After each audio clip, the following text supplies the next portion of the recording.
베드로전서 4장 7절에서 11절까지 말씀이 되겠습니다. 신약성경 381페이지를 찾아주시기 바랍니다. 신약성경 381페이지 베드로전서 4장 7절에서 11절까지 말씀이 되겠습니다. 신약성경 381페이지입니다. 우리 한 절씩 교독합시다. 만물의 마지막에 가까웠으니 그러므로 너희는 정신을 차리고 근신하여 기도하라.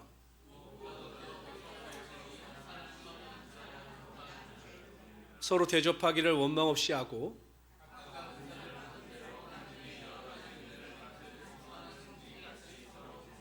만일 누가 말하려면 하나님의 말씀을 하는 것, 다 같이 읽읍시다. 11절 시작.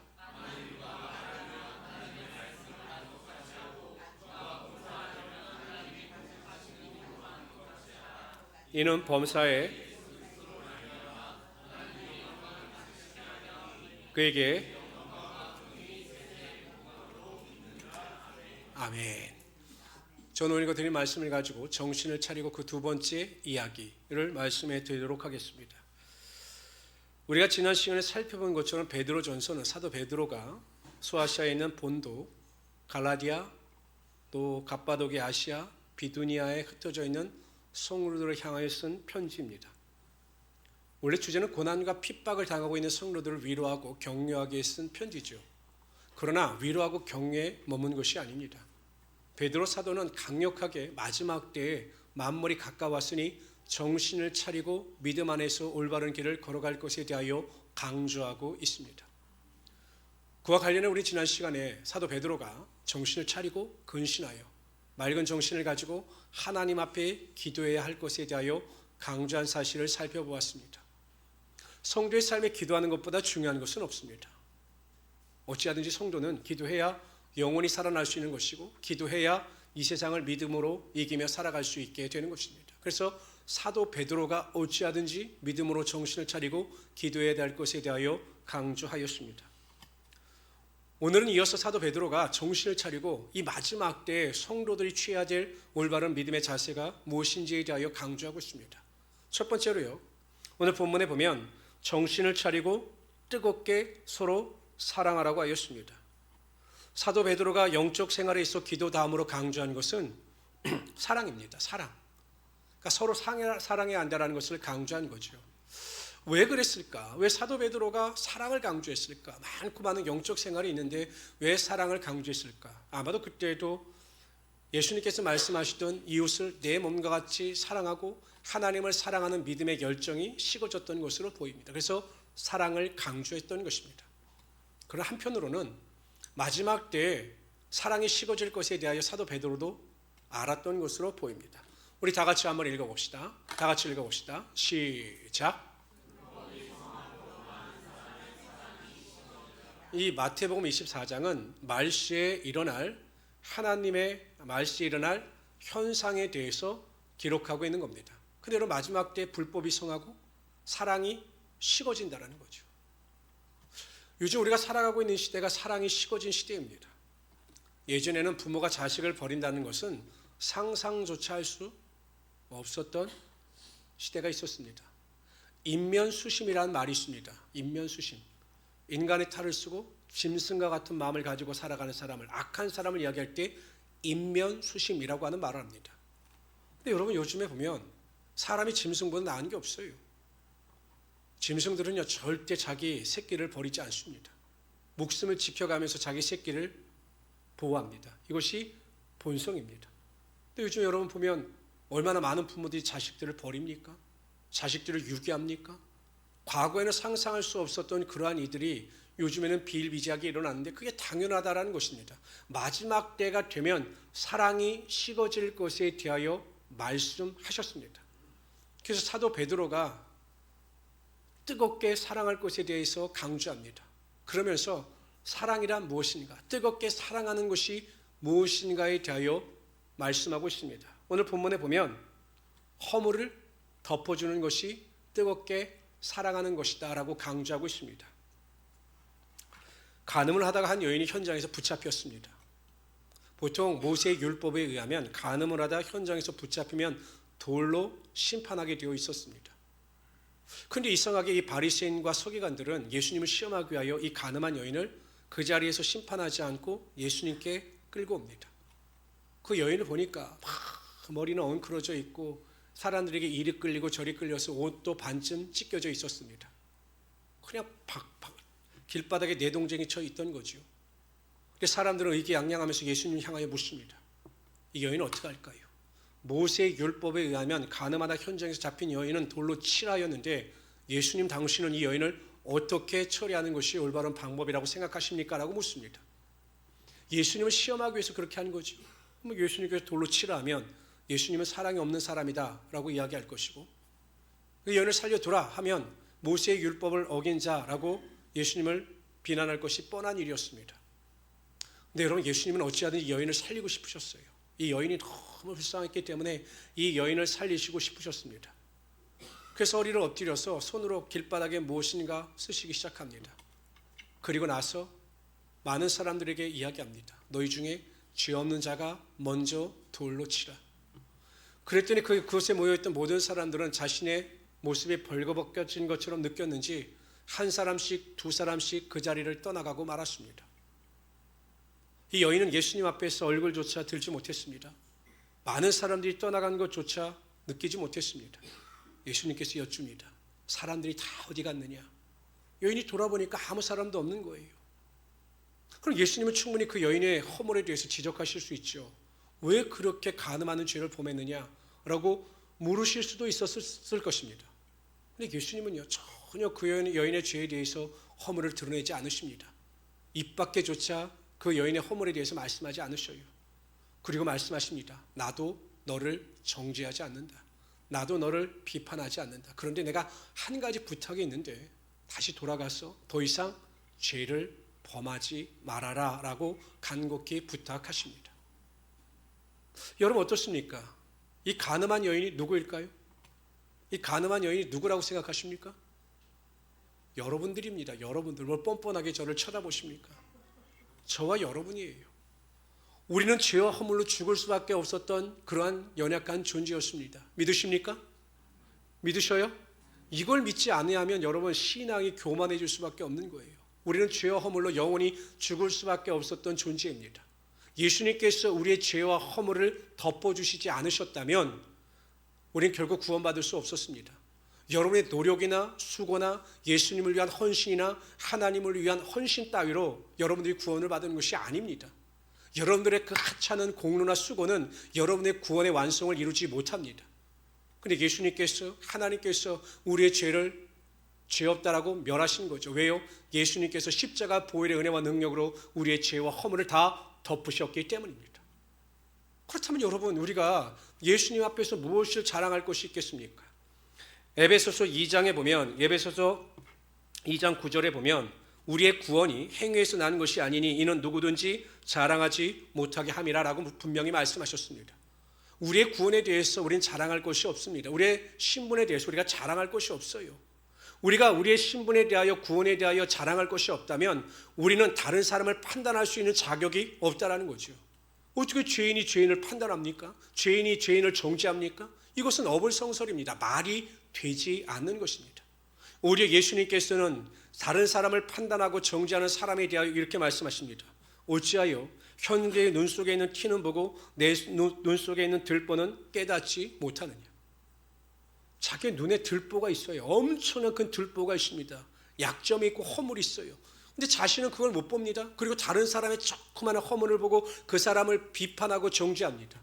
예수님께서 어이가 없으셨던 거죠. 그래서 왜 내 눈 속에 있는 들보는 보지 못하고 다른 사람의 눈에 있는 티를 보고 그 사람을 정죄하고 비판하느냐라고 책망하신 것입니다. 비판하고 정죄하는 것, 판단하는 것은 여러분 하나님의 본성이 아니라 마귀의 본성입니다. 다른 사람을 비판하고 정죄하고 허물을 드러내는 것은 마귀의 본성인 것입니다.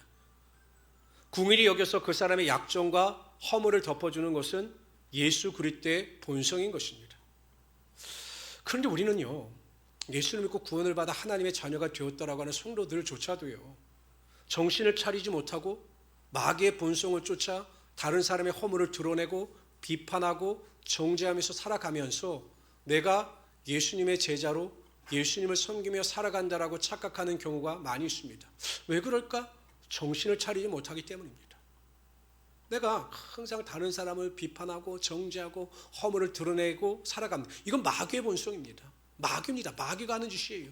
그런데 그러한 행동을 하면서도 내가 하나님을 섬기며 살아가는 성도다라고 착각한다고 해서 여러분의 행위나 구원이 하나님 앞에 인정받을 수 없다라는 것입니다. 사랑은 허물을 덮어주는 것입니다. 근데 그게 쉬울까요? 쉬우세요? 안 쉬워요. 왜요? 제가 봐도 안 쉬워요. 목회자인 저도 안 쉬워요. 그게 왜 쉽습니까? 남의 허물은 허물일 뿐이고 보이는 것을 지적하는 것이 뭐가 잘못입니까? 근데 그게 하나님께서 아니라고 하시니 하면 안 되는 거예요. 제가 비법을 말씀해 드리도록 하겠습니다. 제가 여러분 목회자니까 얼마나 많은 성도들의 허물을 보겠습니까?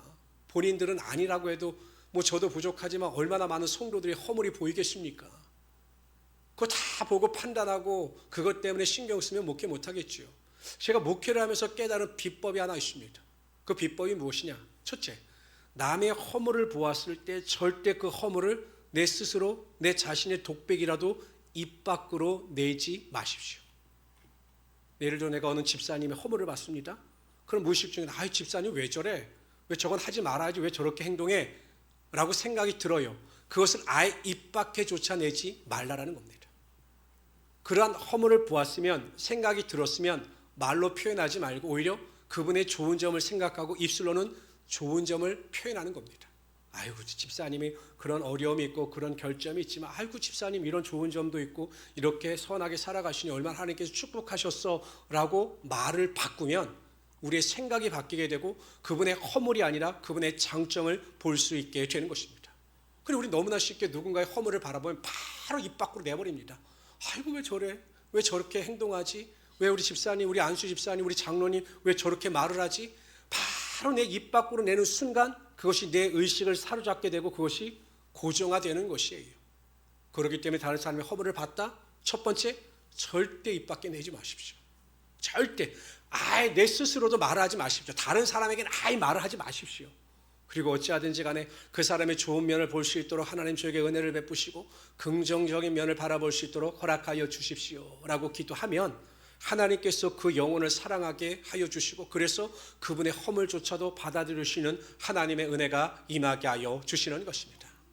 그것도 우리의 힘과 능력으로는 될 수 없어요. 오늘 찬양처럼 나는 할 수 없습니다. 하나님의 은혜만이 우리가 하나님 안에서 온전히 모든 것을 용납하며 또한 수용하며 살아갈 수 있게 하여 주시는 것입니다. 저는 여러분 결단하시고 누구의 허점이 보이신다? 절대 입 밖에 내지 마십시오. 남편이나 아내에게도 절대 입 밖에 내지 마십시오. 제가 재미있는 이야기를 하나 해드리죠. 제가 아는 목사님이 목회를 하시는데 차를 타고 가면서 사모님하고 이야기를 하는 거예요. 요즘 우리 김 권사님 피곤하신지 매일 예배 시간에 좋으시네. 그 이야기를 한 거예요. 계속. 그랬더니 얼마 뒤에 그 5살 먹은 아들이 갑자기 예배 시간에 그 김 권사님 앞에 가더니 아이고 김 권사님 매일 예배 시간에 졸기만 하시고 뭐 하시는 건지 모르시겠어? 그래갖고 아주 무안하셨다라는 거예요. 그러니까 아이들도 그 무의식 중에 듣고서 그 권사님의 그 약점을 알고 있었던 거죠. 그게 여러분 얼마나 죄입니까? 자신뿐만 아니라 자녀들까지 죄를 짓게 만드는 것입니다. 그래서 그 목사님이 회개하셨다라고 하는 그 이야기를 들은 것 같은데 어쨌든 행복한 우리 순복음교회 성도님들은 항상 다른 사람의 결점이나 약점이나 허물을 드러내는 자들이 아니라 다른 사람의 장점만을 칭찬하며 하나님의 영광을 돌리며 살아갈 수 있는 우리 성도들이 되시기를 주님의 이름으로 축원합니다. 세 번째로요. 사도 베드로는 정신을 차리고 서로 대접하기를 원망 없이 하라고 하였습니다.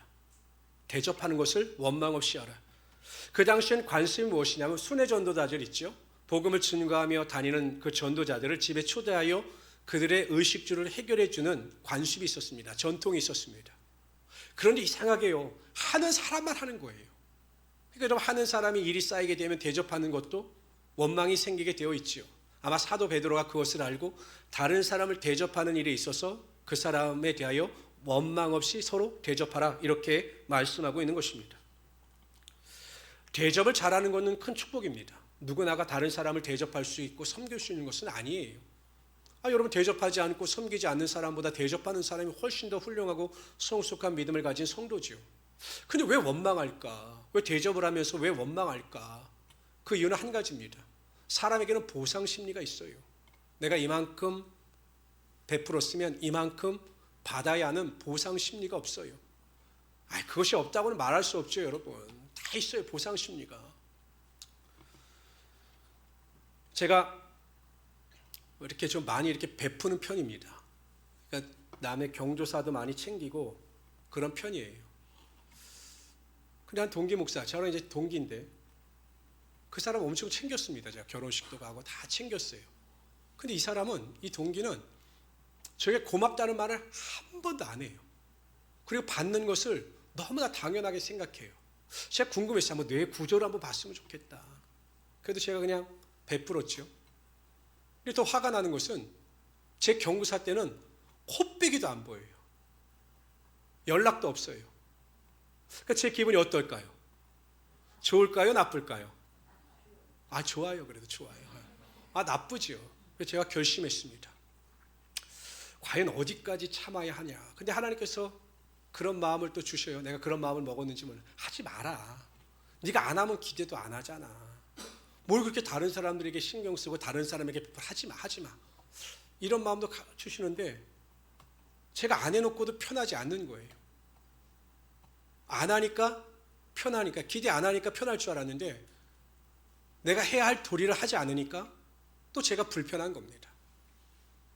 그래서 제가 그렇게 생각했어요. 이게 하나님의 말씀이 맞구나. 보통 성경은 이렇게 이야기합니다. give, 주고, and take, 취하라. 이것도 굉장히 긍정적인 거죠. 사람들은 받고 주지 내가 주고 받을 생각을 잘 하지 않거든요. 주고 받을 생각을 하는 사람도 굉장히 긍정적인 사람입니다. 그래서 영어는 give and take, 주고 취하라 이렇게 이야기합니다. 그러나 성경은 절대로 그런 게 아닙니다. 성경은 give and 또 give not take입니다. 주고 또 주고 또 주고 기대하지 말라. 이것이 대접하는 것을 원망 없이 하고 하나님께 영광을 돌릴 수 있는 성도의 올바른 자세라는 것입니다. 우리가 누굴 대접합니다. 기대하지 말라라는 거예요. 칭찬도 인정도 상급도 기대하지 말라라는 것입니다. 하나님의 말씀에 순종하여 대접한 것으로 감사하고 그 은혜 가운데 구할 수 있어야 하는 거죠. 근데 제가 이렇게 보면 우리 목사님들을 보면 어떤 목사님들이 부유하게 그래도 목회를 잘하는가를 보면 베푸는 분들이에요. 기대 안 하고 그냥 잘 섬기고 잘 음식 먹으면 음식값 잘 내고 또 누군가에게 선의로 행하는 분들을 보면 하나님께서 그러한 목회자들의 목회를 풍성하게 하십니다. 근데 인색한 분들이 있어요. 인색한 분들. 근데 그런 분들을 보면 매일 인색한 분들은 정말 매일 어렵습니다. 그래서 우리 성도님들이 항상 남 대접하기를 원망 없이 할 때 다른 사람은 내 그 대접에 대해서 응답해 주지 않을 수 있지만 하나님께서 그 믿음을 보시고 여러분의 삶에 풍성하게 넘치는 하나님의 영광이 나타나게 하여 주시는 것입니다. 그래서 다른 사람 대접하는 거 원망 없이 하세요. 그러면 누가 채워주십니까? 하나님이 채워주시는 거예요. 하나님. 인간이 채우는 것보다 하나님이 채워주시는 것이 훨씬 더 복이 있고 더 축복이 되지 않겠습니까? 그래서 우리 성도님들은 마지막 때에 정신을 차리고 남을 대접하는 일에 소망을 가지고 열심히 섬기십시오. 이렇게 기도하세요. 하나님, 나에게 복의 복을 더하시고 지경의 지경을 더 넓히사 내가 많은 사람을 대접할 수 있는 물질의 복도 임하게 하여 주시고 하나님의 축복이 더 크게 임하게 하여 주십시오라고 기도할 때 하나님께서 누르고 흔들어 넘치도록 하나님의 복이 임하게 하여 주실 것입니다. 네 번째로요, 사도 베드로는 정신을 차리고 은사를 받은 대로 선한 청지기 같이 서로 봉사라고 하였습니다. 그러니까 여러분, 마지막 때 정신을 차리고 해야 될 것 중에 하나가 봉사입니다. 11절에서는 봉사하려면 하나님께서 공급하시는 힘으로 하라 이렇게 말씀하셨습니다.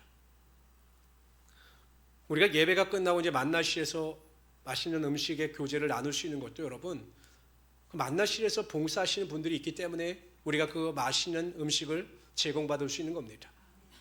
우리가 여러분 찬양을 할 때 얼마나 즐겁습니까? 우리의 영혼이 막 즐겁고 춤을 추고 박수치며 우리가 하나님께 영광을 돌릴 수 있는 것도 우리가 위대한 찬양팀들이 나와서 또한 하나님 위하여 여러분들 위하여 봉사하기 때문에 그러한 봉사를 통해서 우리가 그러한 은혜의 찬양을 경험할 수 있게 되는 것입니다. 성전이 깨끗합니다. 내가 청소하지 않는데 어떻게 성전이 깨끗하지? 성전을 청소하는 또한 봉사하는 분들이 있기 때문에 성전이 깨끗한 것입니다. 아이들이 교회 학교에서 교육을 받을 수 있는 것도 봉사하는 선생님들이 있기 때문에 그것이 가능한 것입니다. 교회라고 하는 공동체가 유기체로서 조직되어지고 살아 움직일 수 있는 것은 보이지 않는 곳에서 열심과 최선을 다하여 봉사하고 헌신하는 분들이 있기 때문에 교회가 움직여질 수가 있는 겁니다. 근데 오늘 본문에 보면 은사를 받은 대로 봉사라고 말씀하셨습니다. 맞아요. 우리가 봉사를 하려면 가장 중요한 건 내 은사가 무엇인가를 잘 발견하고 파악하여 봉사하는 것이 중요합니다. 로마서 12장 6절 8절에도 보면 우리에게 주신 은혜대로 받은 은사가 각각 다르니 혹 예언이면 믿음의 분수대로, 혹 섬기는 일이면 섬기는 일로, 혹 가르치는 자면 가르치는 일로, 혹 위로하는 자면 위로하는 일로, 구제하는 자는 성실함으로, 다스리는 자는 부지런함으로, 공의를 베푸는 자는 즐거움으로 할 것이니라 라고 말씀하셨습니다. 그러니까 은사대로 봉사하는 것이 맞죠. 찬양팀도 여러분 은사가 없는 사람의 봉사하면 서로가 괴롭습니다. 그런데 우리가 교회 봉사에 있어 정말 중요한 것은 은사보다 더 중요한 내적인 두 가지가 있습니다. 은사 말고 정말 필요한, 교회를 위하여 하나님을 위하여 봉사하기 위해서 필요한 두 가지가 딱 있습니다. 첫째는 무엇이냐면 교회를 사랑하는 마음인 것입니다. 여러분, 교회는 그리스도의 몸입니다. 하나님께서 교회를 세우셨고 예수 그리스도가 교회의 머리가 되시는 거죠. 행복한 우리 순복음교회를 여러분 정말 사랑하는 마음을 가지고 있는 성도들이 교회를 위하여 헌신하고 봉사할 때 그 봉사와 헌신이 즐겁고 행복한 것입니다.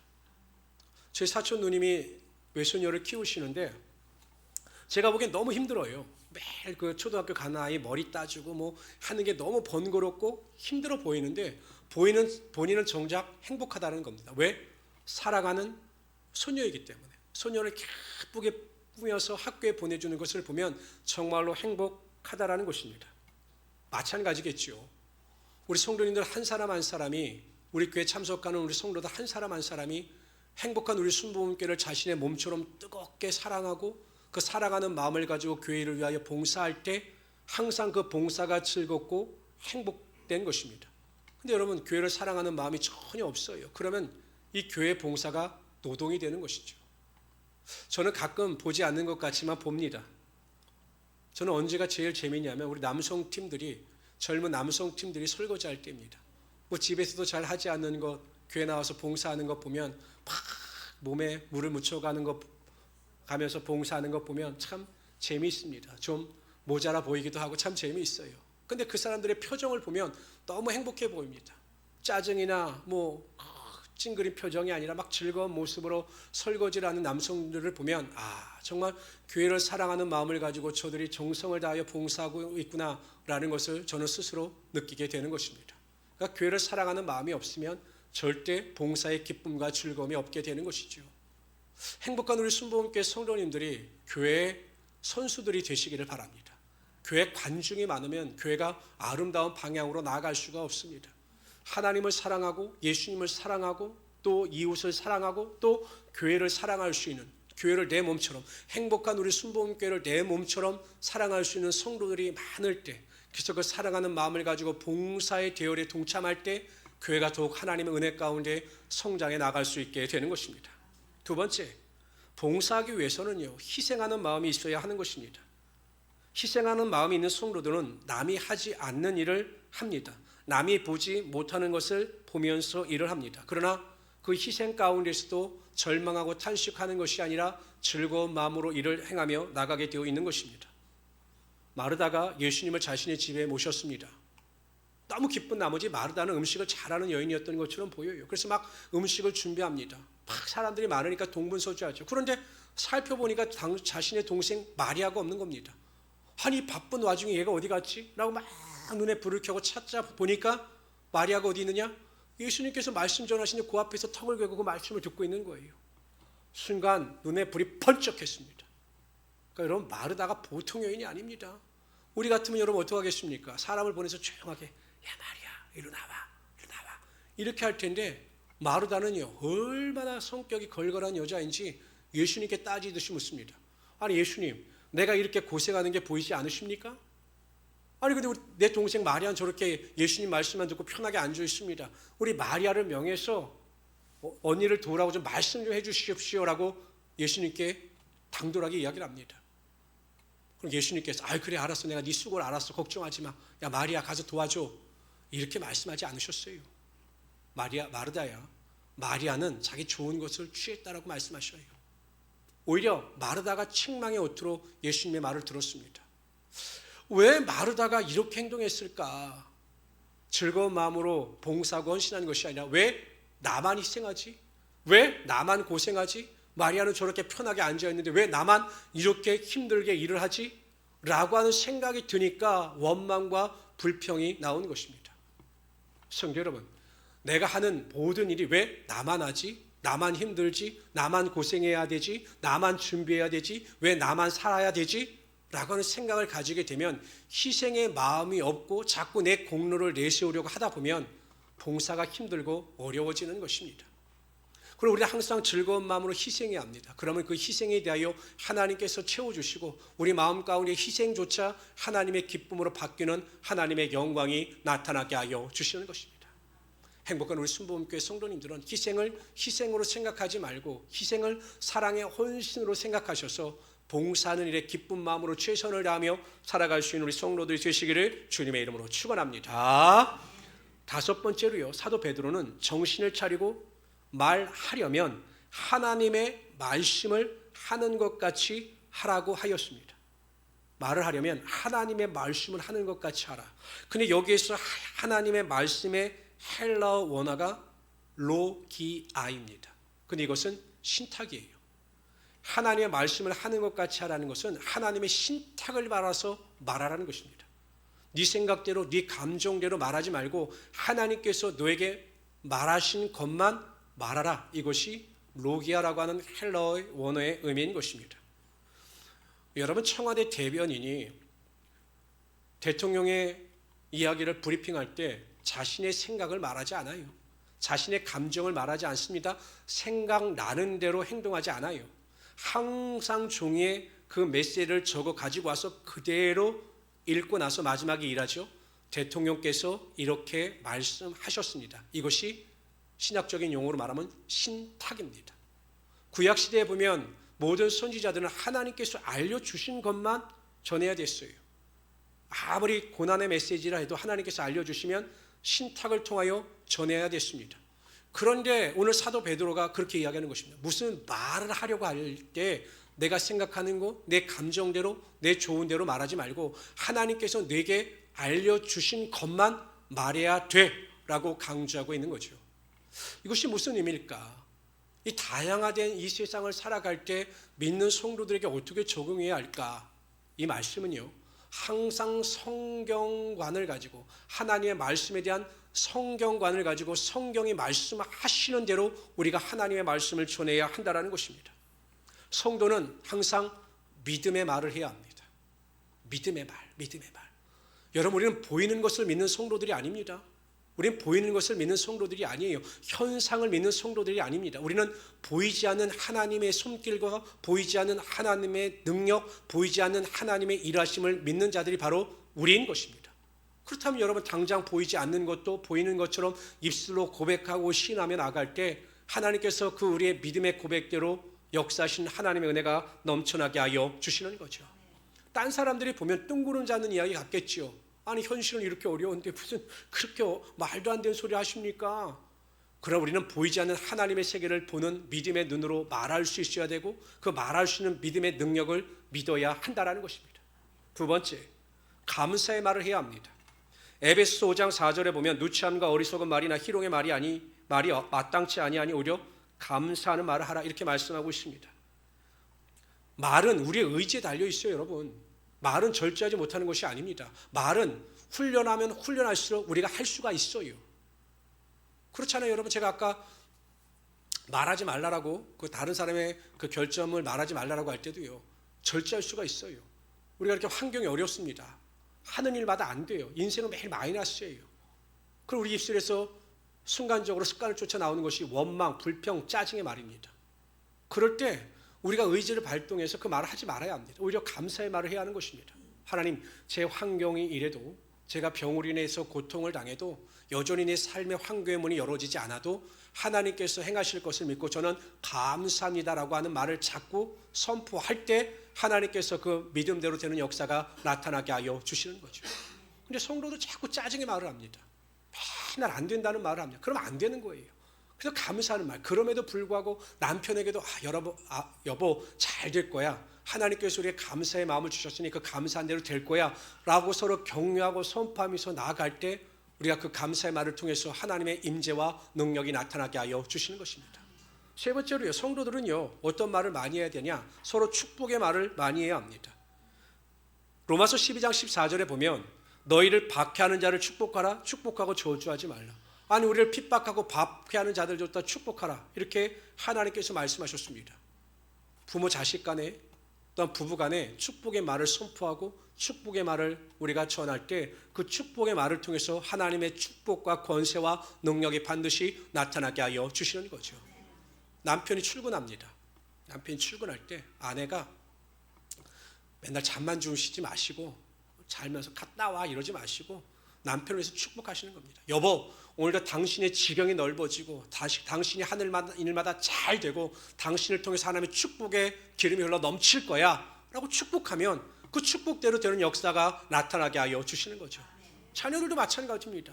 하나님, 우리 자녀가 머리가 되고 꼬리가 되지 않게 하여 주시고 그의 꿈과 지경이 넓어지게 하시고 하나님의 영광의 능력이 임하게 하여 주십시오라고 선포하면 그 축복의 말대로 하나님께서 축복이 임하게 하여 주시는 것입니다. 성도들 간에도 마찬가지입니다. 좋은 일이 있을 것입니다. 잘 될 것입니다. 형통의 복이 임할 것입니다. 자꾸 이런 축복의 말을 선포하고 권면할 때 그 축복이 여러분 삶 가운데 분명히 임하게 하여 주시는 것입니다. 그런데 우리는 굉장히 부정적인 말을 많이 합니다. 아니, 가끔 성도님들은 물론 저를 위해서 하시는 말씀이죠. 저는 충분히 이해를 합니다만 이렇게 이야기합니다. 아이고, 목사님 좀 쉬셔요. 피곤해 보이세요. 이렇게 이야기합니다. 저 그렇게 피곤하지 않습니다. 가끔 힘들 때가 있지만 그렇게 매일 피곤해 보이세요. 그러면 피곤해야 할 것 같아요. 안 피곤한데 좀 피곤해야 할 것 같아요. 그러니까 말이 사람에게 미치는 영향이 그만큼 큰 겁니다.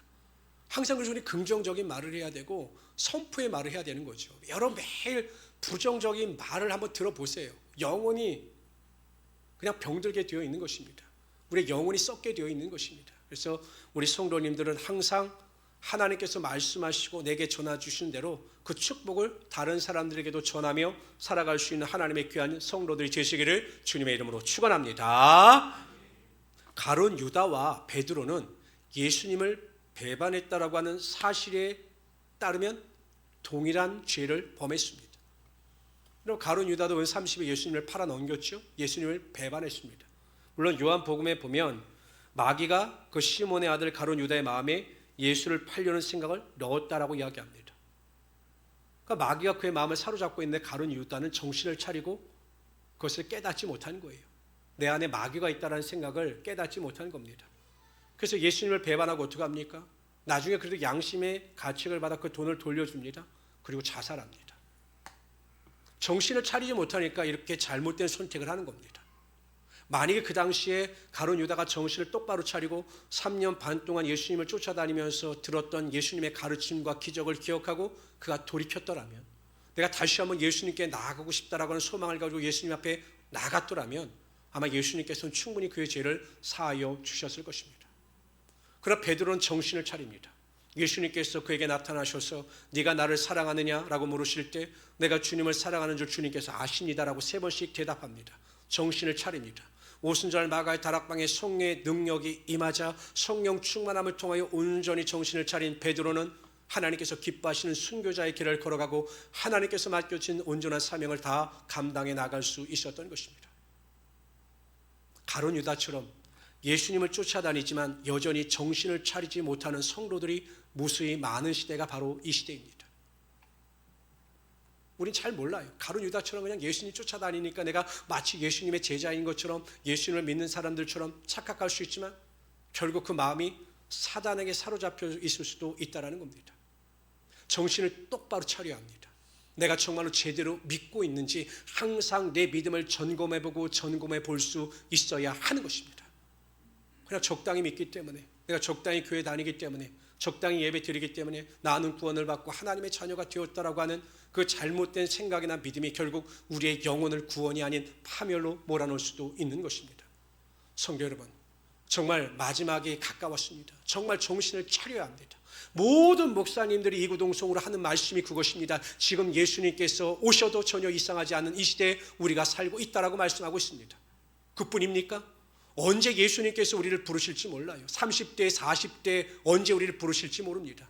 그래서 우리는 정신을 똑바로 차리고 우리의 믿음이 항상 매일 바른 길에 설 수 있도록 노력해야 하는 것입니다. 정신을 차리시기를 바랍니다. 그리고 여러분, 믿음으로 기도하십시오. 기도하지 않으면 영혼이 죽습니다. 매일 기도함으로 말미암아 하나님의 은혜를 공급받으시기를 바랍니다. 사랑이 많은 성도들이 되시기를 바랍니다. 다른 사람의 허물을 지적하고 비판하고 정죄하는 어리석은 인생길이 아니라 모든 사람의 허물을 덮어줄 수 있는 하나님이 기뻐하시는 성도의 삶을 살아가시기를 바랍니다. 성도 여러분, 정신을 차리고 남을 대접하고 선을 베푸는 것을 인생의 즐거움과 기쁨으로 아시기를 바랍니다. 인정이나 대가를 바라지 말고 하나님께서 기뻐하시는 그 대접을 통해서 하나님께 온전히 영광 돌릴 수 있는 이 성도들이 되시기를 바랍니다. 뿐만 아니라 항상 희생하는 봉사, 교회를 사랑하는 마음을 가지고 교회를 위하여 헌신하고 봉사할 수 있는 우리 성도들이 되시기를 바랍니다. 무슨 말을 하든 내 생각이나 감정이나 판정대로 말하는 것이 아니라 하나님께서 나에게 전하여 주신 그대로 말씀을 쫓아 말을 전함으로 하나님께 영광 돌리며 살아갈 수 있는 하나님의 귀한 성도들이 되시기를 주님의 이름으로 축원합니다. 기도합시다. 조시 하나님,